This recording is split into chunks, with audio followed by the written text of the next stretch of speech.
Charles Blé Goudé qui est rentré en Côte d'Ivoire hier après plusieurs années d'absence.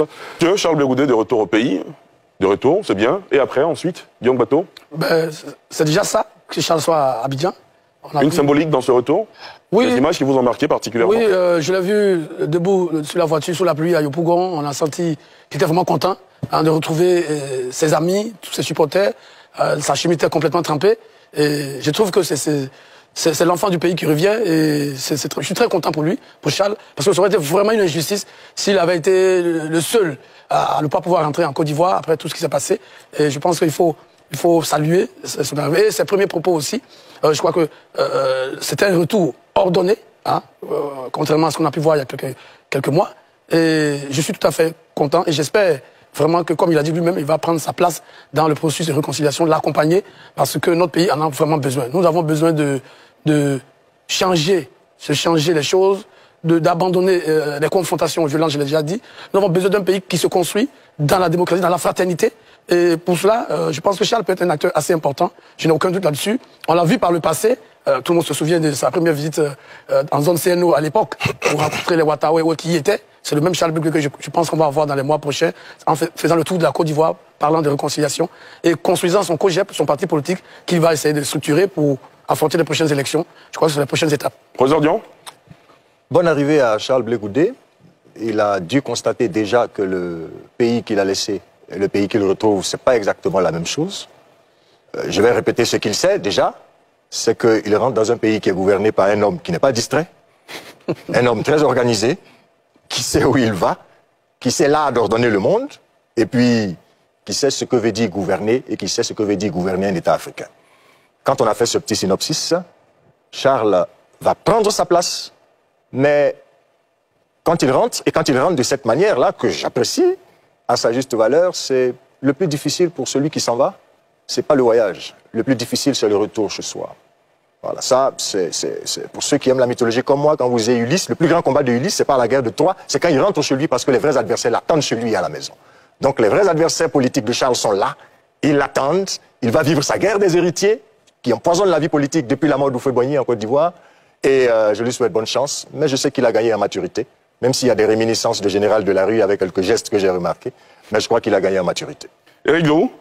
Oui, bah écoutez, on ne peut être qu'être content. Moi, je suis de Yopougon et donc j'ai vu l'effervescence dans mon quartier, tout le monde qui courait pour aller à sa rencontre à la sortie du pont. C'était assez émouvant, donc je suis vraiment content. Moi, j'espère simplement que, d'une part, son retour permette à ceux qui avaient un ressentiment vis-à-vis de ce gouvernement de contraindre certaines personnes à l'exil, que ce ressentiment va disparaître et que ça ne va pas aussi raviver la douleur de certaines personnes qui ont été victimes pendant cette crise et qui pourraient penser que Blé Goudé revient peut-être lavé des crimes pour lesquels aujourd'hui on ne sait pas qui est vraiment le coupable.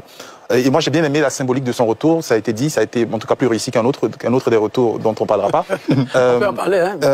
Déjà, moi j'ai vraiment aimé cette embrassade à l'aéroport avec Madame Simone Gbagbo, c'était chargé en émotion. J'ai vu les images, vraiment après coup, mais voilà, c'est des images qui sont fortes. Et il n'y avait pas que ça, il y avait aussi le fait qu'il ait appelé sa femme sur la tribune au moment de son discours à la place CP1. C'était très bien fait. Il lui a carrément fait une déclaration d'amour en public, c'était très beau. Vous êtes un amoureux, me semble-t-il. Un romantique, ouais. Il y a eu ces bras en croix, moi ça fait penser à Jésus qui rentre à Jérusalem sur son âne. Bon, je sais qu'on sait tous que Charles Blé Goudé est quelqu'un de très fort en symbolisme, c'est pas seulement dans ses sempiternels proverbes, mais il a aussi l'art de communiquer et communier avec ce public, c'était très très bien fait, je pense. Après le petit bémol, bon, il y avait les invités, effectivement, j'attendais à ce qu'il y ait un petit geste envers le PPACI, puisqu'on sait qu'il y a quand même quelques tensions. J'ai pas vraiment vu de responsables de haut rang à ce rassemblement.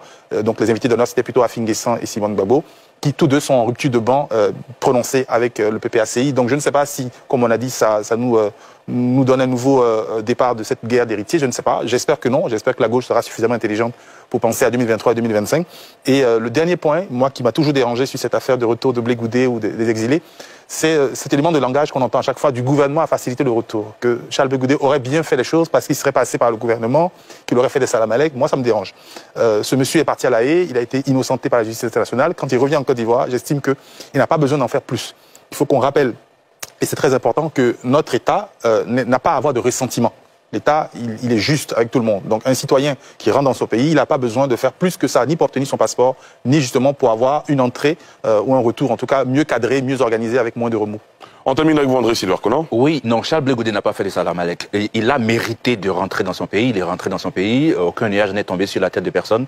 Et je pense que c'est honorable pour tout le monde. Je note cette forte image à sa descente d'avion où il embrasse le sol ivoirien. Je sais que c'est un geste de spiritualité qui avait aussi divisé Simone Gbagbo et Laurent Gbagbo au retour de ce dernier en juin dernier. 2021. J'ai vu donc un Charles Blé Goudé nouveau, voilà, un peu plus mûr. Vous voyez, en janvier, il aura 51 ans. Quand en 2010, il avait 38 ans, aujourd'hui, c'est pas le même homme. On a vu effectivement cette absence, cette présence, on va dire, pas très bien remarquée de PPACI. C'est vrai que Charles Blé Goudé lui-même avait parlé de 6 représentants, ce qui était assez faible, mais on n'a pas vu de tête forte. On n'a pas vu Damana Picasso, on n'a pas vu Juste Katina Koné, on n'a pas vu ses anciens compagnons comme Konaté Navigué, voilà. Bref, cela veut dire que il y a manifestement problème. Ensuite, on a vu aussi la présence de Pascal Affinguessin, surtout de son épouse, Angeline Tilly. De nombreuses personnes ne savent pas, mais elle est un peu comme une mère pour Charles Blé Goudé. Et surtout ces bénédictions prononcées par Simone Gbagbo à l'endroit de son fils, on va dire, entre griffes, que tu as la force, que tu as le courage, que tu as la sagesse. Je pense que ce sont des images très fortes pour le reste. Charles Blé Goudé revient dans son pays et on espère que ça va contribuer justement à relever le niveau des débats politiques en Côte d'Ivoire, comme on le demande depuis toujours.